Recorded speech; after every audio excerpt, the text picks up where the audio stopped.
What's up guys, Asian here again with another BTS video, and today we're going to be taking a look at TwiceBorn Star. Yes, the set that at this point is probably 2.5 years old when it comes to being a meta set. TwiceBorn Star, if you guys are not aware, is a crafted set. It requires 9 traits to know to craft, so basically you have to be a master crafter in order to make this set, and the set bonuses are fairly interesting. So it adds max health, max stamina, and max magicka. So one each of your max resource pool. And then the 5-piece is that you can have 2 Mundus boons at the same time. So for example here, today we're going to be discussing TwiceBorn Star and Magicka DPS. So I have my Shadow and I have the Thief both at the same time.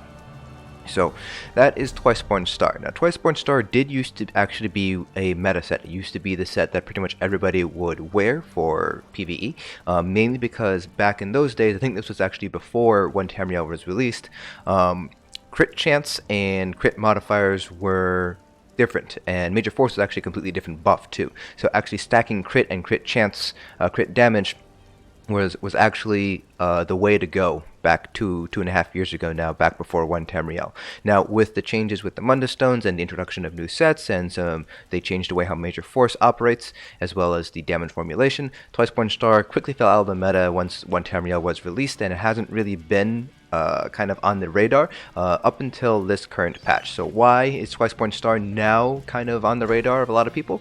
Well, it's because of the Shadow Mundus buff here. So the Shadow Mundus on live right now boosts your crit damage by 9%, which is not all that powerful.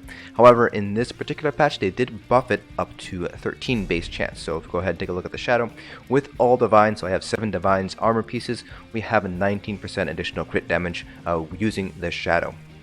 So now that we have a much more powerful Shadow Mundus and we have the Thief here, TwiceBorn Star is kind of it was one of those sets that were like, hey, that might be interesting to use here. The other thing with TwiceBorn Star is that it does have a health bonus, so it does provide 1206 max health as the 2-piece effect, and if you are playing as a Khajiit, you do have some additional health as part of your racial passive, so you actually get 825 additional max health here. So we can see right now that our max health is sitting at 13,786 right now, before Ebon and before minor toughness. Now if you decide to add Ebon in, Ebon is about 1,100 additional health, so that bumps us up to about 14.9k max health, and then minor toughness is another 10% on top of that, but that does affect all your modifiers, so it ends up being a little bit more than your expected 10% or so. When we actually go ahead and pull it all out, our max health with minor toughness and Ebon actually is sitting at around 16.6k, 16.7k or so as a Khajiit with TwiceBorn Star. So now that we don't necessarily need additional max health through food, we are able to run something like Ice Cream, which is also better known as Ghastly Eyeball, or we can potentially even run green food here. So Ghastly Eyeball is one of the special foods that you can get from the Halloween event, so it increases your max magicka as well as give you magicka regen, and because it's a blue food, it only gives you 2 stats. Your max magicka and magicka regen bonuses that you get from it is higher compared to what you would get from Witch Mothers or even Clockwork Surge's Fillet. So having the additional max health from using TwiceBorn Star will allow us to use Ghastly Eyeball, which means we don't necessarily have to worry as much with regen anymore, which means that we can use something like a Berserker back bar or even a shock damage enchant on the back bar without really needing to worry too much about our sustain. So that's kind of the thought process that went behind why TwiceBorn Star might actually be a fairly decent option for Magicka DPS, at the very least if you're a Khajiit. If you're not a Khajiit, then that might not necessarily play as nicely. Your health is going to be about 15.5k or so, which is still not bad, but it's not quite like the 16k that a lot of people are shooting for.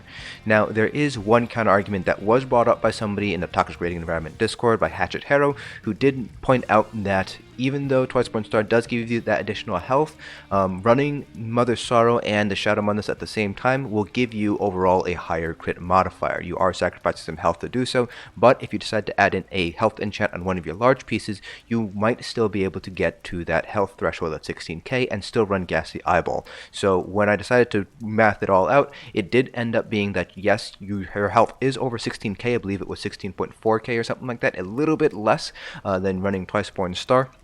But it was still over the 16k threshold, and so you would be able to, in theory at least, run Ghastly Eyeball if you had Ebon and Minor Toughness in group. So those were the two basic set comparisons that I decided to take a look at. So I used TwiceBorn Star on the body, so TwiceBorn Star has to be on the body because once you unequip TwiceBorn Star, or you lose that 5-piece bonus from having it on the front bar, you lose your second Mundus stone. So TwiceBorn Star, if you are going to be using it, pretty much has to be on the body at all times. For Monster Helm set, we decided to go with Zon, and then for our front bar set, we went with Spell Strategist. Now, we could have used something like Mother Sorrow, but I decided to stick with Spell Strategist just because it's probably one of the sets that you currently already have. Mother Sorrow is another good option to choose at your front bar, but because it's a static bonus, Spell Strategist is going to be a little bit better just because it is a proc set bonus. For our back bar, we decided to go with an infused shock damage enchant because, again, the idea is by running Ghastly Eyeball, you don't need to run an absorb magic enchant on the back bar, so we're able to go with a shock damage enchant on the back bar along with the flame damage on the front bar in order to maximize our overall DPS. CP points did not change between these two builds. The other build, I should point out here, I just decided to use Mother Sorrow because that was the scenario that Hatchet Harrow gave to us. So we would basically unequip TwiceBorn Star and just use Mother Sorrow instead. We would have Mother Sorrow on the body, Spell Strategist on the front bar here, and then did replace one of these large enchants with a health enchant to kind of, again, imitate what Hatchet Harrow recommended I check out here.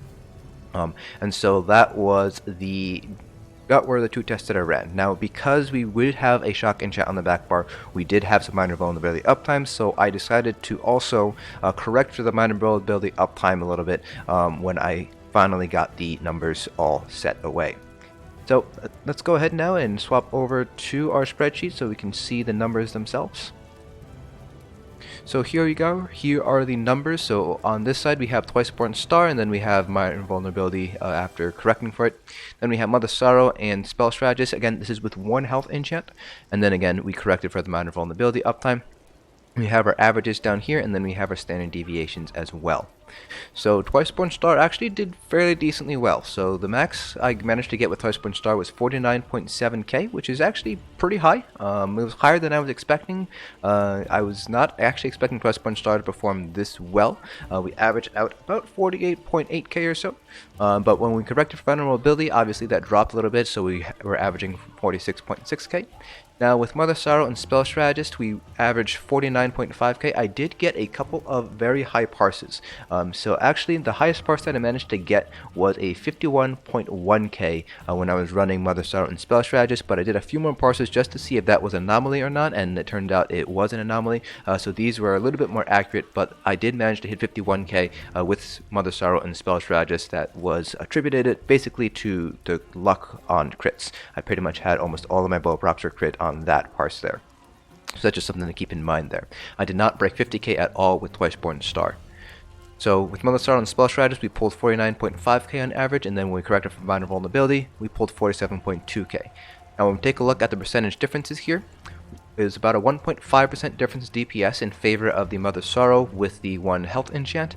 When we are not correcting for minor vulnerability, when we do correct for minor vulnerability, it's a 1.2% increase just because we had differing minor vulnerability uptime. So let's see, 46%, 64%, 57%. So there's a little bit of variation there just because of the minor vulnerability uptime variation. So overall, it does seem like for Magicka DPS, TwiceBorn Star is not beating out something like Mother Sorrow and Spell Strategist. It still seems like Mother Sorrow's Spell Strategist is doing better, which obviously also means that something like Sororia and Spell Strategist would also likely do better as well. But TwiceBorn Star is actually a fairly decent option now when, if you're not really interested in, necessarily buying Mother Sorrow or farming Mother Sorrow. If you know somebody who can actually craft TwiceBorn Star, you can go ahead and use TwiceBorn Star instead. Of course, you could also use something like Julianos instead.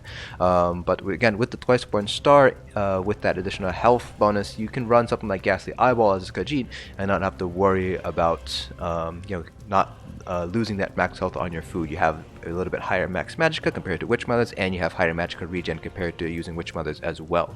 And the other thing too is that because TwiceBorn Star pretty much needs to be on the body, you don't necessarily need to be able to craft the jewelry pieces. You can just craft the body pieces instead for TwiceBorn Star. So it's not like it's necessarily going to be difficult to get TwiceBorn Star, but it's definitely going to be harder to get, at least in my opinion, compared to Mother's Sorrow. So overall, I would say TwiceBorn Star, if you want to be a little bit different, sure, you can go ahead and run it. It's not a bad option, as you can see here. But at the same time, if you are trying to basically push out as much DPS as you can, the Mother's Sorrow with the 1 health enchant on a large piece is going to win out over TwiceBorn Star. So bottom line is, go ahead and use TwiceBorn Star if you'd like. It's very viable. It's just if you want to maximize DPS, Mother Sorrow or Sororia is going to be your better option there. So that is it for this video. Hopefully you guys found this informative. If you guys have any other sort of set combinations you want me to test on the PTS, please feel free to leave them down in the comment section below. Again, hope you guys found this video informative, and I'll see you guys in the next dungeon.